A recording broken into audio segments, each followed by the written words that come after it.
Hello everyone, Dan here from the Next Issue Podcast. On today's video, I'll be doing a review for Doctor Strange of Asgard #1. This is or I guess it's not, it's a tie into One World Under Doom only because it follows some of those events. But I'm pretty excited for this. I like Doctor Strange. I like what he's been doing. And I want to see him kind of get back into form. This book is written by Derek Landy with art by Carlos Magno, colors by Espen Gutengern. Apologies if I mispronounced that. Corey Petit on letters, and a very cool main cover by Jeff Shaw and Arthur Hesley. This is not that cover. You'll see that cover in the video as we kind of have the art in there. In this book, Sorcerer Supreme no more. Doctor Doom tricked Doctor Strange into surrendering his title of Sorcerer Supreme. That was during the events of Blood Hunt, if you haven't read that. Now, Doom is ruling the world, and Stephen Strange is experiencing a bit of an identity crisis. Searching for purpose and maybe revenge, he travels to Asgard to see if Thor's kingdom might be looking for a Sorcerer Supreme of its own. Loki's willing to help, but that help comes with a wicked catch. And Strange quickly realizes that becoming Asgard's top magical authority is going to be more complicated than he thought. This is Doctor Strange, interestingly enough, mirroring his origins and kind of looking for his purpose again, looking to become who he was, who thinks he's meant to be, right? Originally, he was a surgeon that was searching for a way to fix his hands. Now he is a sorcerer supreme who is not the sorcerer supreme and is trying to fix that as well by maybe becoming the sorcerer supreme of a different realm. Each realm has its own sorcerer supreme. It's a whole thing. I really like this story because I like Doctor Strange. I like following along with the story, trying to see his work.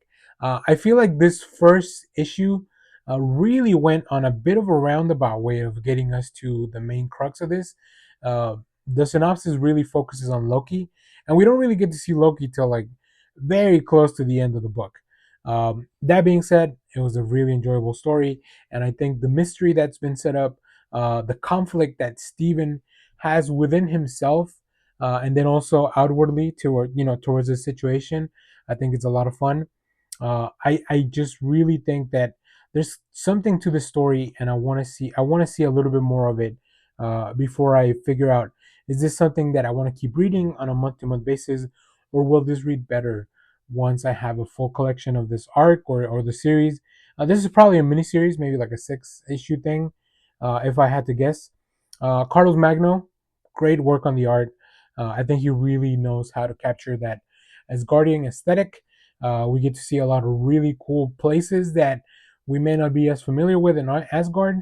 I think his store design is very interesting.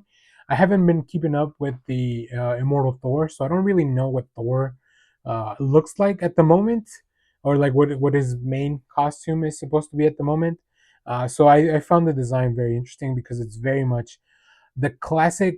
It almost reminds me of the Ultimate Thor with like the big discs in his design. So I thought that was an interesting choice.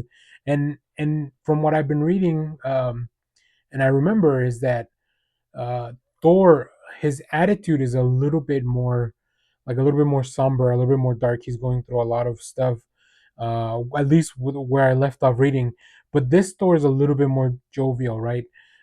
It's very interesting. It's a very interesting contrast. I don't know how much this would clash with me if I had been up to date with some of the other Thor books. But like I said, in a bit of a roundabout way, we eventually get to the big conflict and it's blowing off. So this is an interesting proposition for Marvel. I really love the cover that I picked up.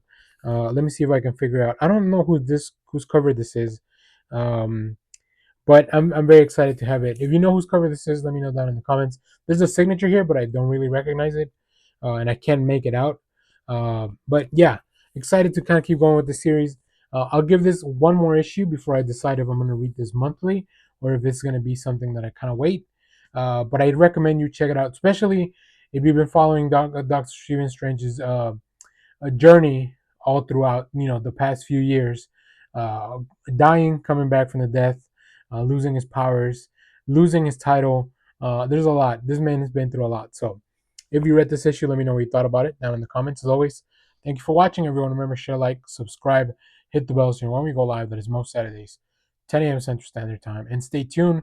We have more comic reviews, trailer reactions, TV recaps, all that fun stuff here on the channel. Thanks for watching, everyone. Bye bye.